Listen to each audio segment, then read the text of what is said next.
You check your phone. Someone's words from 3 days ago still sting. You replay the conversation. Again, your chest tightens. Your mind won't let it go. That comment controls you more than you want to admit. This is what it means to be mentally touchable. One criticism and your confidence shatters. One setback and your motivation dies. One person's opinion and you question everything you've built. You're not living your life. You're reacting to it. And that reaction is killing your peace. The Stoics discovered something most people never learn. You can become mentally untouchable, not by building thicker skin or pretending you don't care. By understanding something so fundamental that once you see it, external events lose their power over you completely. Marcus Aurelius ruled an empire while plague ravaged his people, while enemies attacked his borders, while his own son plotted against him. Yet he maintained inner peace. How? He wrote, "You have power over your mind, not outside events. Realize this, and you will find strength." He wasn't born with this strength. He built it, and so can you. Today, I'll share 8 ruthless lessons from Stoic philosophy that make you mentally untouchable, not comfortable lessons, not easy truths. These are the insights that strip away everything keeping you vulnerable to external control. Lesson 5 is the one that changed everything for me, and it's the one most people fight the hardest. By the end, you'll know how to build a fortress inside yourself that nothing outside can penetrate. If you're tired of being controlled by things beyond your control, subscribe. Let's build this together. Let's begin. Lesson number 1. Life owes you nothing. You've been sold a lie, that if you work hard enough, do the right things, treat people well, the universe will somehow balance the scales in your favor. It won't. There's no cosmic accounting system. No guarantee that your effort will be rewarded, your kindness reciprocated, or your sacrifices acknowledged. The universe doesn't care about your plans, your intentions, or your sense of what's fair. This lesson is ruthless because it destroys the victim mentality most of us live in. We've been taught to expect fairness, that life should treat us proportionally to how we behave. When it doesn't, we feel betrayed, angry, resentful. We spend years arguing with reality, demanding it be different, insisting we deserved better. That argument is the source of most of our suffering. My friend worked at the same company for 12 years. Consistently excellent performance reviews, trained most of the people who eventually became her managers. When the senior position opened, everyone assumed it was hers. It went to someone hired from outside, someone connected to the CEO's family. No amount of merit, loyalty, or competence mattered against that connection. She could have spent the next decade bitter about the unfairness, replaying the injustice, poisoning herself with resentment. Instead, she applied this lesson. Life didn't owe her that promotion. The company didn't owe her recognition. She'd operated under a false assumption that excellence guaranteed reward. Once she stopped expecting fairness, she stopped suffering over its absence. She redirected her energy into finding a company that would value what she offered. 6 months later, she had a better position elsewhere. Marcus Aurelius wrote, "The universe is change. Our life is what our thoughts make it." He understood this deeply. He ruled Rome during plague, war, and constant betrayal. If anyone had grounds to demand fairness from life, it was him. Yet he wrote these words not as complaint, but as liberation. He saw that demanding fairness from an indifferent universe was like demanding the rain stop falling. The universe doesn't owe you sunshine just because you have plans. Marcus redirected his energy from arguing with reality to accepting it completely, then working within it. When you stop insisting life should be fair, you stop suffering over its inevitable unfairness. This isn't resignation, it's freedom. You reclaim the massive amount of mental energy you've been wasting on resentment and channel it into action. The question stops being, "Why did this happen to me?" and becomes, "What's my response?" When something unfair happens, catch yourself thinking, "This shouldn't have happened," or "I don't deserve this." Stop arguing with what is. Ask instead, "Given this reality, what's my next move?" Stop demanding, start acting. Life owes you nothing, which means everything you build yourself. And that's actually empowering. Lesson number 2. No one is coming to save you. You've been waiting for the right opportunity to appear, waiting for someone to recognize your potential, waiting for circumstances to align before you make your move, waiting for permission, validation, or the perfect moment. That wait is costing you years of your life. Because while you're waiting for external rescue, time is passing and nothing is changing. This lesson is ruthless because it kills the rescue fantasy most people carry. Deep down, we believe someone will eventually notice our struggle and help. Our boss will finally see our value. Our partner will change without us having to set boundaries. The economy will improve before we have to make hard decisions. The problem will resolve itself if we just wait a bit longer. This fantasy keeps you passive, powerless, and perpetually disappointed. I watched my brother live this way for 8 years. He hated his job but stayed because he kept hoping management would change, the culture would improve, or someone would promote him out of his misery. He'd complain every weekend about how unfulfilling the work was, how undervalued he felt, but he never applied elsewhere. He was waiting for recognition, for change, for someone to rescue him from a situation only he could leave. By year 7, his health was declining from stress. His relationships suffered because he brought his resentment home every night. Finally, after a health scare forced perspective, he stopped waiting. He updated his resume, networked aggressively, and within 3 months had offers from 2 companies. The rescue he'd been waiting for could only come from himself. Epictetus taught, "No one can hurt you without your permission." But the deeper truth he understood was this: no one can save you without your action. He'd been born a slave, physically powerless in Roman society, yet he became one of history's most influential philosophers because he refused to wait for external circumstances to grant him freedom. He claimed the one freedom no one could take: his own mind, his own choices, his own agency. He wrote that waiting for others to change your situation is slavery. Taking responsibility for changing it yourself is freedom. You are the only rescue coming. Your situation won't improve because someone finally notices. It improves when you decide it will and take action accordingly. Stop waiting for permission to change jobs, end relationships, start projects, or make decisions. The authority you're waiting for doesn't exist. When you catch yourself thinking someone should help, someone should notice, something should change, stop. Replace it with, "I am responsible. What action can I take today?" Stop waiting. Start moving. You are the help you've been hoping for. No one is coming, which means the power was always yours. If you've stopped waiting for someone to rescue you and started rescuing yourself, drop "I took action" below. Your story of taking responsibility could inspire someone still stuck in the waiting pattern. Let's move to the next one. Lesson number 3.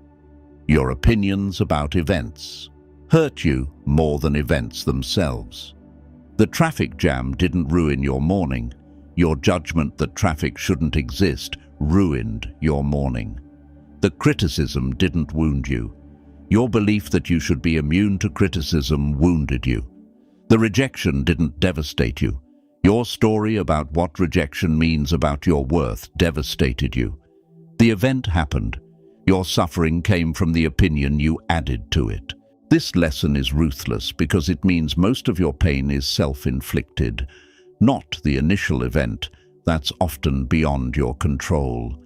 But the suffering that follows, that's yours. You're creating it through the meanings you assign, the stories you tell, the judgments you layer onto neutral facts, and if you're creating it, you could stop. My neighbor lost his job during company restructuring. 2 colleagues were let go the same day. One spent 6 months in depression, convinced the layoff meant he was worthless, that his career was over, that he'd never recover. The other acknowledged the difficulty, updated his resume that week, and treated it as unwanted but manageable change. Same event, wildly different suffering.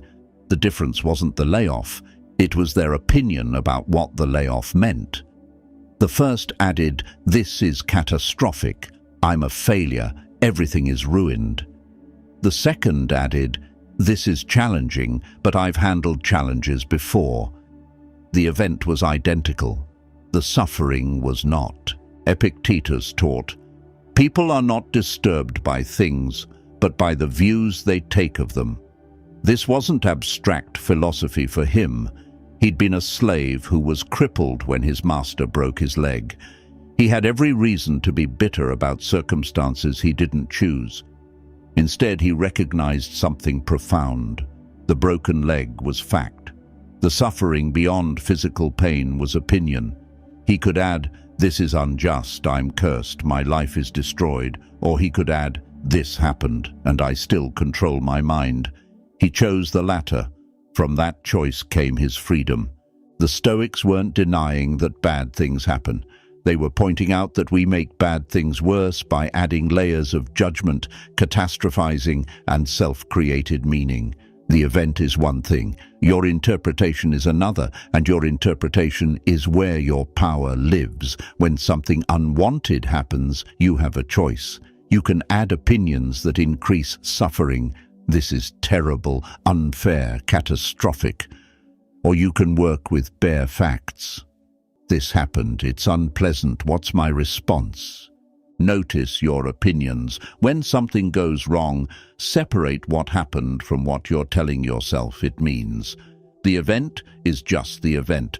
Your suffering is the story you're adding. Change the story. Not to toxic positivity, to simple reality. What actually happened, stripped of judgment. Start there. Events are neutral until you judge them. Your judgment creates your experience, and the next lesson will free you from wasting energy on fears that never materialize. Lesson number 4. Most of what you fear will never happen.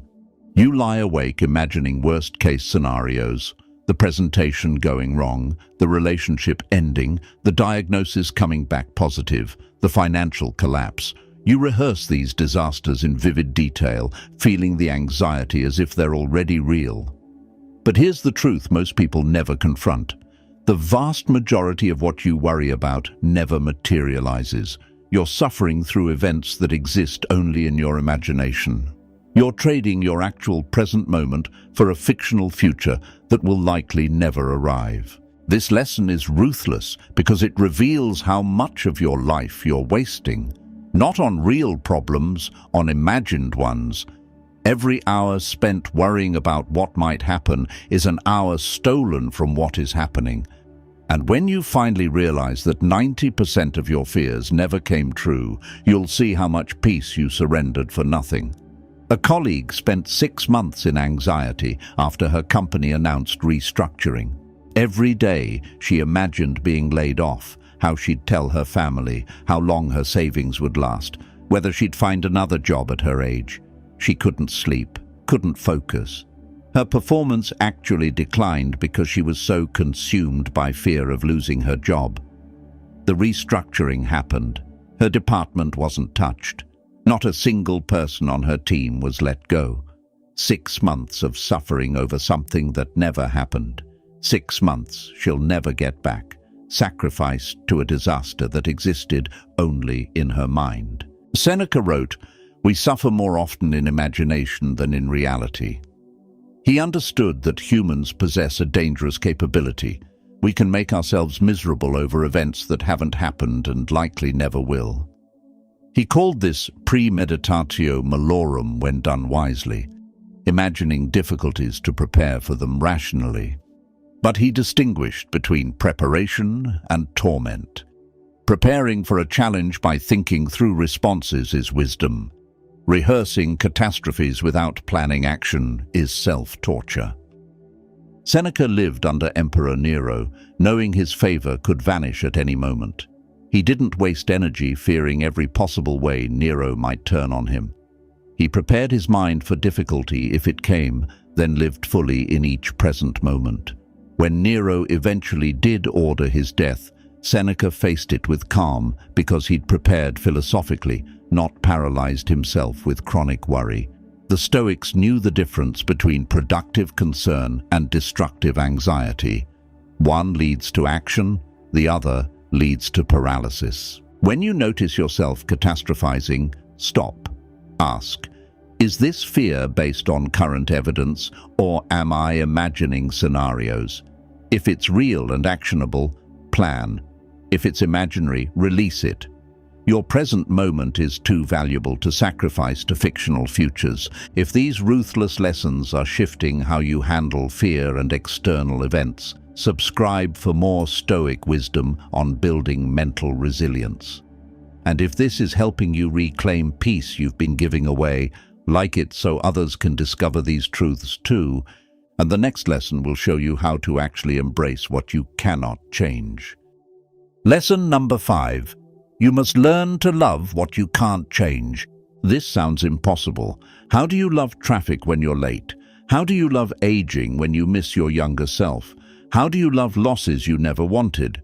But here's what the Stoics understood. Complaining about unchangeable reality is like standing in the rain arguing that it shouldn't be wet. The rain doesn't care. Your argument doesn't stop it, but your resistance to it, that's creating your suffering. When you stop fighting what you can't change, something remarkable happens. You reclaim the massive amount of energy you were spending on resistance and redirect it toward what you can actually control. This lesson is ruthless because it eliminates complaining as an option. Most people spend years resenting realities they're powerless to change. Their age, their past, their genetics, the economy, other people's choices. That resentment feels justified, but it's poison you're drinking hoping reality will change. It won't. The question isn't whether these things should have happened. They did happen. The only question that matters is, what now? My father-in-law was diagnosed with Parkinson's at 58. For the first year he was bitter. Why him? Why now? He'd taken care of his health, done everything right. The unfairness consumed him. His relationship suffered because he couldn't talk about anything except his diagnosis. Then something shifted. He stopped asking why and started asking what now. He couldn't change having Parkinson's, but he could change his response to having it. He researched treatments, joined support groups, started exercising specifically for his condition. More than that, he stopped resenting the disease and started appreciating what it taught him, to slow down, to prioritize differently, to stop taking days for granted. He didn't pretend it was good. He learned to work with it instead of against it. The disease remained. His suffering over it ended. Marcus Aurelius wrote, "A blazing fire makes flame and brightness out of everything that is thrown into it." What he understood was that obstacles aren't just things to overcome. They're raw material. Everything that happens to you, wanted or unwanted, can be fuel if you learn to use it. This is amor fati, love of fate, not passive acceptance that things happen, active transformation of whatever happens into something useful. Marcus lived this daily, facing betrayals and losses while ruling Rome. He didn't pretend these were pleasant. He learned to extract value from difficulty itself. When you face something unchangeable, catch yourself complaining. Then ask, since I can't change this, how can I use it? What can this teach me? How can I grow stronger through it? Stop resisting. Start transforming. Not every difficulty becomes a blessing, but every difficulty becomes less painful when you stop fighting the unchangeable. And the next lesson will show you why remembering death is the key to finally living. Lesson number 6. Death is not your enemy. Forgetting to live is. You avoid thinking about death. You change the subject when it comes up. You live as if you have infinite time, putting off what matters while managing what doesn't. But here's what the Stoics knew. Remembering that you will die is what makes you finally start living. Not morbidly, not fearfully, but with clarity about what actually matters. When you truly internalize that your time is limited, trivial things lose their power over you. Petty arguments become pointless. Fear of judgment becomes irrelevant.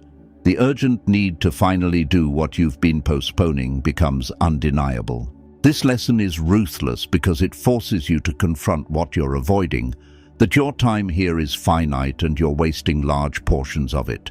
You're spending irreplaceable days on resentments that don't matter, opinions that don't serve you, and waiting for a perfect moment that will never arrive. Death isn't someday. It's the deadline that's already been set, and you don't know when it arrives. A friend's father had a massive heart attack at 62. He survived barely.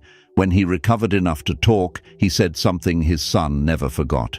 "I just wasted 40 years. Not 40 years of work. He was proud of his career. 40 years of saying he'd travel with his wife later. 40 years of planning to reconnect with his brother after their falling out. 40 years of meaning to write the book he always talked about.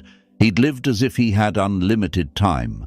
The heart attack showed him the truth. He didn't. He might have 6 months. He might have 20 years. But whatever time remained, he would no longer waste it on later. He traveled with his wife. He called his brother. He started writing. Not because the heart attack made these things suddenly matter. They always mattered. The heart attack just revealed that he'd been living as if death was theoretical. It wasn't. Marcus Aurelius wrote, "You could leave life right now." Let that determine what you do and say and think. He wrote this not to be morbid, but to be free. He understood that remembering death clarifies priorities instantly. When you ask, "Would I do this if I only had a year left?" the answer reveals what actually matters versus what you've been doing out of habit, fear, or obligation. Marcus used memento mori, remember you will die, not as depression, but as liberation. As permission to stop wasting time on what doesn't matter and start living according to what does.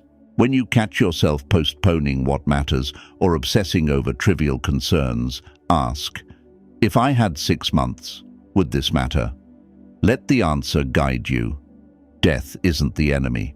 Wasting the life you have while waiting for more time, that's the enemy. If remembering you have limited time just clarified what actually matters in your life, subscribe for more Stoic wisdom on living with intention. And if this lesson made you want to stop postponing what matters, like it so others can stop wasting their finite days too. And the next lesson will free you from the exhausting need for everyone's approval. Lesson number 7.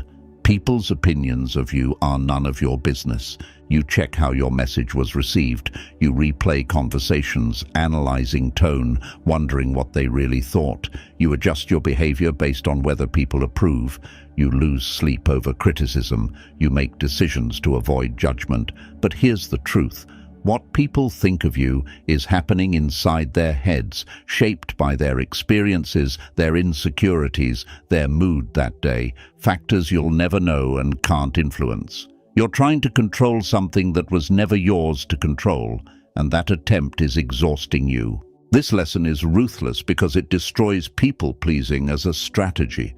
You've spent years trying to manage how others perceive you, believing that if you just say the right things, act the right way, you can control their opinion. You can't.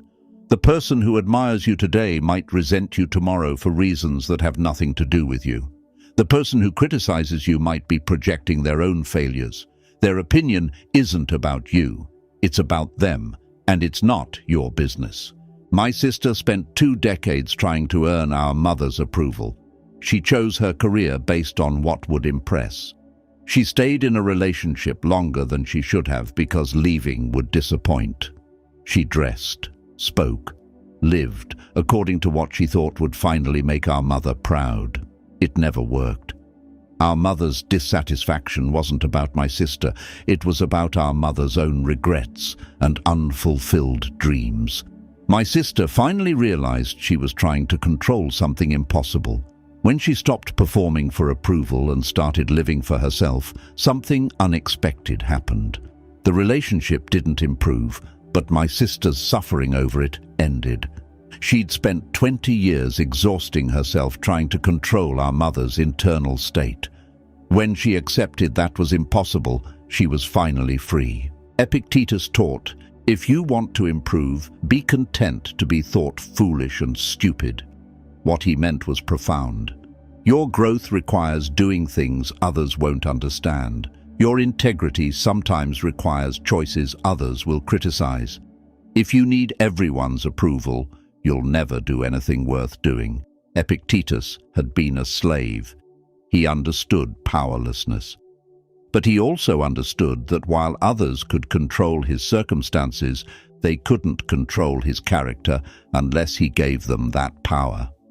Your reputation is what others think. Your character is who you are. You control one. The other was never yours. When you catch yourself trying to manage someone's perception of you, stop.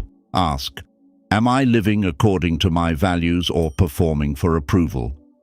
Redirect that energy from managing their opinion to building your character. Their thoughts about you are theirs to manage. Your integrity is yours to build. And the final lesson reveals why comfort is slowly destroying your potential. Lesson number 8. Comfort is the enemy of growth. You choose the easier path every time it's offered. The comfortable job over the challenging opportunity. The familiar routine over the uncertain adventure. The temperature-controlled environment over the cold morning run. You tell yourself you'll push harder later when you're ready, when conditions are better, but comfort is training you to avoid difficulty, to choose ease, to become someone who can't handle hardship when it inevitably arrives. And it will arrive. Life doesn't care that you've been avoiding discomfort. When challenge comes, you won't suddenly become capable of handling it. You become what you practice. This lesson is ruthless because it reveals that your comfort-seeking isn't rest. It's weakness building. Every time you choose comfort over challenge, you're making yourself more fragile. The Stoics understood this deeply. They practiced voluntary discomfort not because they enjoyed suffering, but because they knew that strength only comes from resistance. Muscles that are never challenged atrophy. The same is true for mental resilience, emotional stability, and character itself. My uncle ran a successful business for 30 years. As he grew wealthier, his life became increasingly comfortable. Climate-controlled office, reserved parking spot, assistants handling anything unpleasant. When the 2008 financial crisis hit, his business collapsed almost overnight. What shocked everyone wasn't the business failure, it was watching him fall apart. He couldn't handle adversity because he'd spent decades eliminating it from his life. Small setbacks destroyed him. Uncomfortable conversations paralyzed him. He'd become so accustomed to comfort that he'd lost the capacity to handle difficulty. He eventually rebuilt, but only after deliberately choosing discomfort, taking a job that humbled him, living in a smaller place, doing his own difficult tasks. Not because he had to, but because he needed to remember how to function under pressure. Seneca wrote, "Set aside a certain number of days to be content with the scantiest food, to wear coarse clothing, and to ask yourself, is this the condition I feared?" He practiced voluntary hardship regularly, sleeping on hard floors, fasting, enduring cold, not as punishment but as training. He knew that if you only experience comfort, you become enslaved to it. The moment comfort is threatened, you panic. But if you regularly choose discomfort, you build resilience. You prove to yourself that you can handle difficulty. When real hardship arrives, you're not fragile, you're prepared. Do something uncomfortable daily. Take the cold shower, have the difficult conversation, skip the convenient option, not to suffer, to build strength. Comfort makes you weak. Voluntary discomfort makes you resilient. Choose which person you're becoming. These 8 ruthless lessons aren't comfortable. They strip away the stories you've been telling yourself, that life should be fair, that someone will save you, that your suffering comes from events rather than your interpretation of them, that you have unlimited time, that you need everyone's approval, that comfort will make you strong. But here's what happens when you internalize these truths. You become mentally untouchable. Not because nothing bad happens to you, but because when it does, you remain centered. Your peace doesn't depend on external conditions. Your strength comes from within. Marcus Aurelius faced plague, war, and betrayal while maintaining inner tranquility. How? He lived these lessons. He understood he couldn't control events, only his response to them. You don't need to master all 8 overnight. Pick the one that challenged you most. Practice it this month. Watch what happens when external events lose their power to disturb your inner state. If these lessons gave you tools for mental resilience, subscribe for more stoic wisdom on becoming unshakable. And if this shifted how you see challenges, like it so others can discover these truths too. Life will keep testing you, but when you're mentally untouchable, the tests don't matter. You remain who you are regardless of what happens around you. Thank you for being here. I'll see you in the next one. Until then, stay stoic, stay untouchable.